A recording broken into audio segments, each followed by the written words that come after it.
ओम शांति। महावीर स्वामी जो जैन धर्म के 24वें तीर्थकर थे, उन्होंने विश्व में शांति का, अहिंसा का प्रचार किया। तो ऐसे महावीर स्वामी की जयंती पर उनके बारे में जानेंगे, जिन्होंने हमें 5 व्रत ऐसे दिए जिनके आधार पर, योग तपस्या के आधार पर मनुष्य शांति को प्राप्त कर सकता है। भगवान महावीर जैन धर्म के 24वें तीर्थकर थे। भगवान महावीर का जन्म करीब 2500 वर्ष पहले ईसा से 599 वर्ष पूर्व वैशाली गणराज्य के कुंड ग्राम में अयोध्या इक्ष्वाकुवंशी क्षत्रिय परिवार में हुआ था। 30 वर्ष की आयु में महावीर ने संसार से विरक्त होकर राज वैभव त्याग दिया और संन्यास धारण कर आत्म कल्याण के पथ पर निकल पड़े। 12 वर्ष की कठोर तपस्या के बाद उन्हें केवल ज्ञान प्राप्त हुआ, जिसके पश्चात उन्होंने संवत्सरण में ज्ञान प्रसारित किया। 72 वर्ष की आयु में उन्हें पावापुरी से मोक्ष की प्राप्ति हुई। इस दौरान महावीर स्वामी के कई अनुयायी बने, जिसमें उस समय के प्रमुख राजा बिंबिसार, कुणिक और चेटक भी शामिल हैं। जैन समाज द्वारा स्वामी महावीर के जन्मदिन पर महावीर जयंती तथा उनके मोक्ष दिवस को दिवाली के रूप में धूमधाम से मनाया जाता है। अब जानेंगे जो महावीर स्वामी ने हमें 5 व्रत दिए। महावीर स्वामी जी ने पहला व्रत दिया सत्य। सत्य के बारे में भगवान महावीर स्वामी कहते हैं, पुरुष तू सत्य को ही सच्चा तत्व समझ। जो बुद्धिमान सत्य की ही आज्ञा में रहता है, वह मृत्यु को तैर कर पार कर जाता है। पहला व्रत बताया सत्य। सत्य के बारे में महावीर स्वामी कहते हैं, पुरुष तू सत्य को ही सच्चा तत्व समझ। जो बुद्धिमान सत्य की ही आज्ञा में रहता है, वह मृत्यु को भी तैर कर पार कर लेता है। दूसरा व्रत बताया महावीर स्वामी जी ने अहिंसा।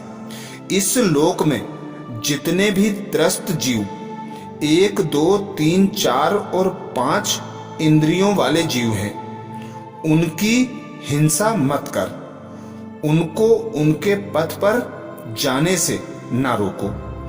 उनके प्रति अपने मन में दया का भाव रखो, उनकी रक्षा करो। यही अहिंसा का संदेश भगवान महावीर अपने उपदेशों में हमें देके गए। दूसरा व्रत बताया अहिंसा।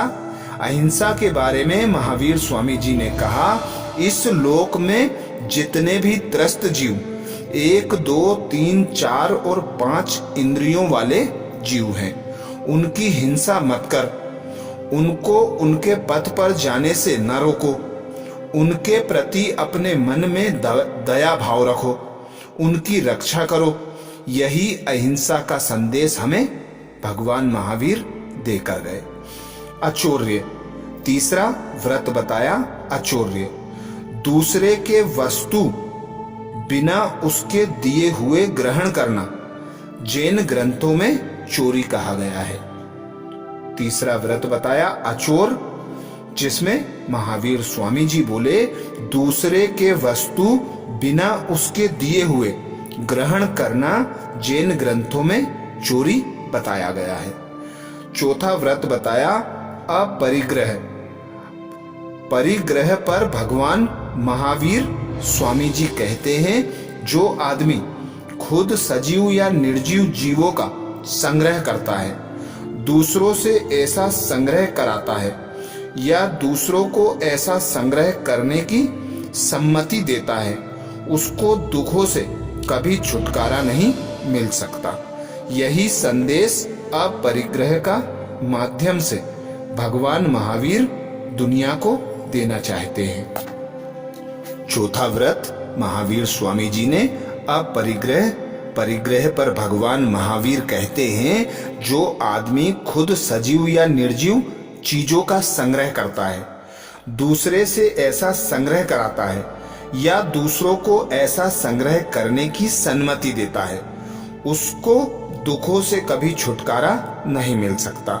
यही संदेश अपरिग्रह का माध्यम से महावीर स्वामी दुनिया को देकर गए। पांचवा और अंतिम व्रत महावीर स्वामी जी ने बताया ब्रह्मचर्य। महावीर स्वामी ब्रह्मचर्य के बारे में अपने बहुत ही अमूल्य उपदेश देते हैं कि ब्रह्मचर्य उत्तम तपस्या, नियम, ज्ञान, दर्शन, चरित्र, संयम और विनय की जड़ है। तपस्या से ब्रह्मचर्य श्रेष्ठ तपस्या है। जो पुरुष स्त्रियों से संबंध नहीं रखते वे मोक्ष मार्ग की ओर बढ़ते जाते हैं। पांचवा और अंतिम व्रत महावीर स्वामी जी ने बताया ब्रह्मचर्य। महावीर स्वामी ब्रह्मचर्य के बारे में अपने बहुत ही अमूल्य उपदेश देते हैं कि ब्रह्मचर्य उत्तम तपस्या, नियम, ज्ञान, दर्शन, चरित्र, संयम और विनय की जड़ है। तपस्या में ब्रह्मचर्य श्रेष्ठ तपस्या है। जो पुरुष स्त्रियों से संबंध नहीं रखते वे मोक्ष की ओर बढ़ते जाते हैं। अब जानते हैं महावीर स्वामी जी के शांत स्वभाव का हाथी पर किस प्रकार प्रभाव पड़ा। उन्मत्त हाथी उनके शांत स्वरूप, शांत स्वभाव, शांत वाणी से हुआ शांत। राजा सिद्धार्थ की गजशाला में सैकड़ों हाथी थे। एक दिन चारे को लेकर दो हाथी आपस में भिड़ गए। उनमें से एक हाथी उन्मत्त होकर गजशाला से भाग निकला। उसके सामने जो भी आया वह कुचला गया। उसने सैकड़ों पेड़ उखाड़ दिए, घरों को तहस नहस कर डाला और आतंक फैला कर रख दिया। महाराज सिद्धार्थ के अनेक महावत और सैनिक मिलकर भी उसे वश में नहीं कर सके। वर्धमान को यह समाचार मिला तो उन्होंने आतंकित राज्यवासियों को आश्वस्त किया और स्वयं उस हाथी की खोज में चल पड़े। प्रजा ने चैन की सांस ली, क्योंकि वर्धमान की शक्ति पर उन्हें भरोसा था। वह उनके बल और पराक्रम से भली भांति परिचित थी। एक स्थान पर हाथी और वर्धमान का सामना हो गया। दूर से हाथी चिंघाड़ता हुआ भीषण वेग में दौड़ा चला आ रहा था, मानो उन्हें कुचल कर रख देगा। लेकिन उनके ठीक सामने पहुंचकर वह ऐसे रुक गया मानो किसी गाड़ी को आपातकालीन ब्रेक लगाकर रोक दिया गया हो। महावीर ने उसकी आंखों में झांकते हुए मीठे स्वर में कहा, अरे गजराज, शांत हो जाओ। अपने पूर्व जन्मों के फल स्वरूप पशु योनि में तुम्हें जन्म लेना पड़ा। इस जन्म में भी तुम हिंसा का त्याग नहीं करोगे तो अगले जन्म में नरक की भयंकर पीड़ा सहनी पड़ेगी। अभी समय है, अहिंसा का पालन कर तुम अपने भावी जीवन को सुखद बना सकते हो। वर्धमान के उस उपदेश ने हाथी के अंतर मन पर प्रहार किया। उसके नेत्रों में आंसू बहने लगी। उसने सूंड उठाकर उनका अभिवादन किया और शांत भाव से गजशाला की ओर लौट गया। वर्धमान के उस उपदेश ने हाथी के अंतर मन पर प्रहार किया। उसके नेत्रों से आंसू बहने लगे। उसने सूंड उठाकर उनका अभिवादन किया और शांत भाव से गजशाला की ओर लौट गया।